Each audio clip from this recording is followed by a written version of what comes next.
కోలాహలంగా అంతర్జాతీయ విమానాశ్రయ ప్రారంభోత్సవ వేడుకలు. భోగాపురం అల్లూరు సీతారామరాజు ఎయిర్పోర్ట్ను జాతికి అంకితం చేసిన ప్రధాని నరేంద్ర మోడీ.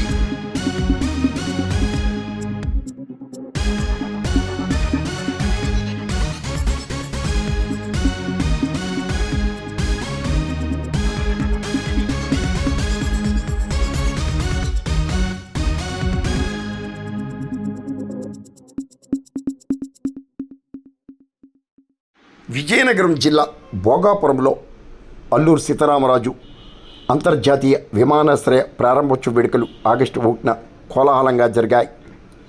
రాష్ట్ర ముఖ్యమంత్రి చంద్రబాబు, ఉప ముఖ్యమంత్రి పవన్ కళ్యాణ్ ఆధ్వర్యంలో భారత ప్రధాని నరేంద్ర మోడీ నూతన ఎయిర్పోర్ట్ను ప్రారంభించారు.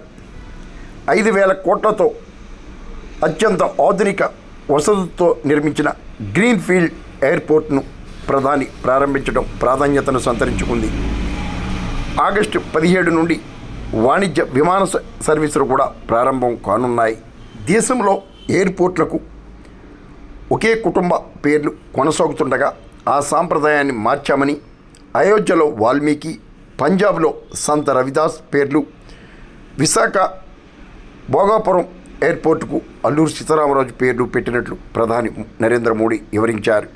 భోగాపురం ఎయిర్పోర్ట్ ప్రారంభానికి ఇచ్చేసిన ప్రధాని నరేంద్ర మోడీకి ముఖ్యమంత్రి చంద్రబాబు బొబ్బిలి వీణను బహుకరించారు.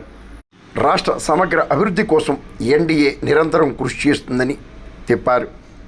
అల్లూరు సీతారామరాజు నడియాడిన ఈ నేలపై దింసా నృత్యంతో చరిత్ర సృష్టించడం అభినందనీయమని కూడా మోడీ వివరించారు. కేంద్ర మంత్రి రామ్మోహన్ నాయుడు,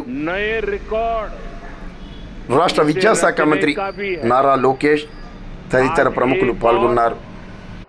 विकास के नए रिकॉर्ड बन रहे हैं तो साथ ही ढीमसा डांस का सांस्कृतिक रिकॉर्ड भी रचा गया है. और ये चंद्रबाबू की विशेषता है कि उन्होंने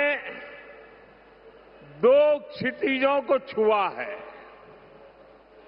एक तरफ ऊंची आसमान को छूने वाली व्यवस्था, एयरपोर्ट का निर्माण, और दूसरी तरफ मेरे यहां के आदिवासी बहनों के द्वारा ढीमसा नृत्य का विश्व रिकॉर्ड बनाना.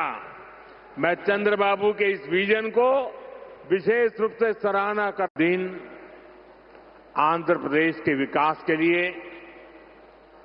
स्वर्ण आंध्र के विजन के लिए ये बहुत अहम है. मुझे आज बहुत शुभ अवसर पर एक शुभ मास में उत्तर आंध्र की इस पवित्र भूमि पर आने का सौभाग्य मिला है.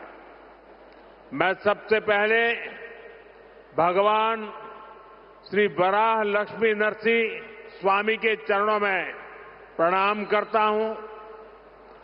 मैं श्री कुर्मनाथ स्वामी और मां पोंडितल्ली అమ్మవారు को నమన్ करता हूं.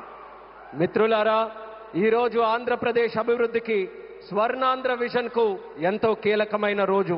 ఈ శుభ సందర్భంగా ఈ పవిత్రమైన మాసంలో ఈ పవిత్రమైన ఉత్తరాంధ్ర భూమికి రావడం నాకెంతో సౌభాగ్యంగా భావిస్తున్నాను. ముందుగా శ్రీ వరాహ లక్ష్మీ నరసింహస్వామి వారి పవిత్రమైన పాదాలకు నా నమస్కారాలు అర్పిస్తున్నాను. అలాగే కూర్మనాథ స్వామి వారికి, అమ్మ పైడితల్లి అమ్మవారికి నమస్కరిస్తున్నాను.